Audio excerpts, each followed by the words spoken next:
Hello, welcome back to my channel Nishu Mavi law with me. तो आज हम इस वीडियो में समझेंगे कि डॉवरी डेथ किसको बोलते हैं, यानी दहेज हत्या बोलते किसको हैं। हम अक्सर अपनी लाइफ में सुनते हैं कि दहेज हत्या हो गई है, डॉवरी डेथ हो गई है क्या, लेकिन हमें इसकी एक्चुअल डेफिनेशन भी मालूम है।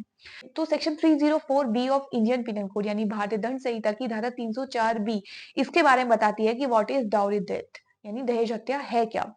तो मेरे हाथ में ये इंडियन पिनल कोड का बेर एक्ट है और मैं word to word exact words पढ़ रही हूँ सो दैट कि हमें इसकी डेफिनेशन से रिलेटेड कोई भी डाउट्स ना रहे। तो 304 भी कह रहा है where the death of the woman is caused by any burns, यानी अगर एक महिला की हत्या कर दी जाती है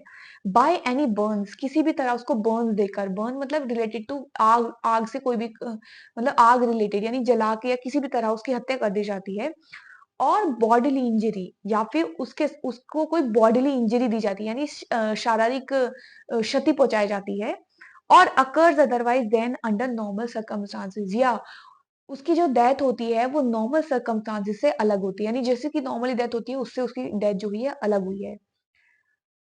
Within 7 years of her marriage, तो mark this sentence, within 7 years of her marriage, यानी दहेज हत्या सिर्फ तब मानी जाएगी जब कोई विमेन की डेथ होती है या तो बर्न या फिर बॉडीली इंजरी से या फिर अदर नॉर्मल सर्कमस्टांसेस से अलग सर्कमस्टांसेस में, और वो भी 7 साल की, उसकी शादी के 7 साल के अंदर अंदर।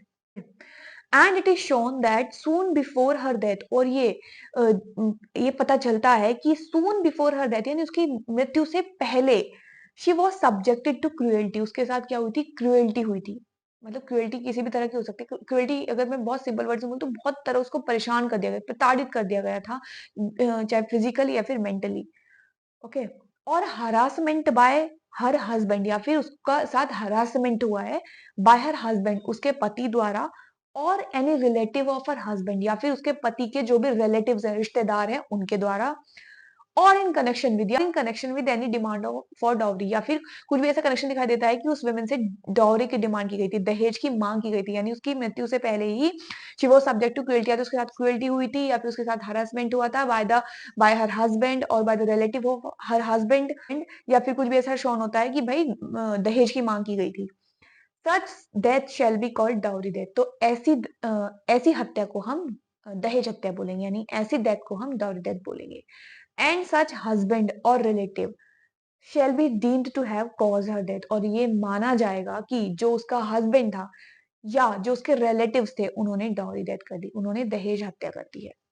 यानी साफ शब्दों में बात यह है कि एक महिला की डेथ हुई है, नॉर्मल सर्कमस्टांस में डेथ नहीं हुई, या तो उसके साथ कोई उसके ऊपर कोई बॉडली इंजरी की गई है उससे उसकी डेथ हुई है, या फिर बर्न से उसकी इंजरी हुई है, और ये पता चलता है कि जो उसकी डेथ हुई है वो उसकी डेथ से कुछ पहले टाइम पहले तक की वो क्या थी हुई थी, या फिर हरासमेंट हुआ था, या फिर उससे कोई दहेज मांगा गया था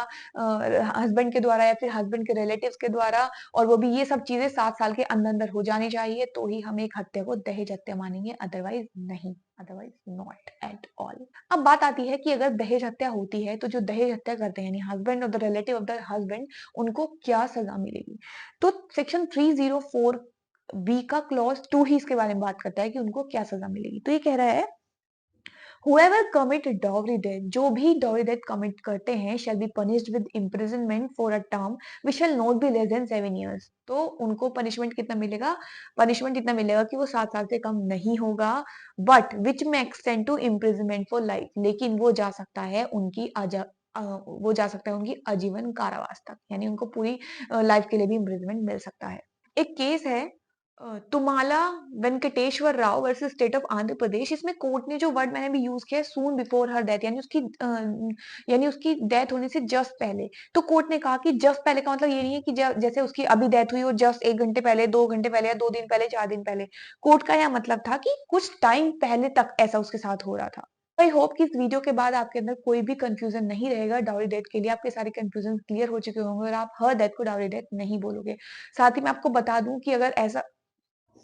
कई बार ऐसा होता है कि एक नॉर्मल घर में झगड़ा हो जाता है और हो सकता है वो 7 साल के अंदर हो, और ऐसे केसेस में भी कई बार जो फैमिली मेंबर्स हैं उनको दहेज हत्या का केस झेलना पड़ता है, और सालों साल वो इस मामले में उलझे रहते हैं।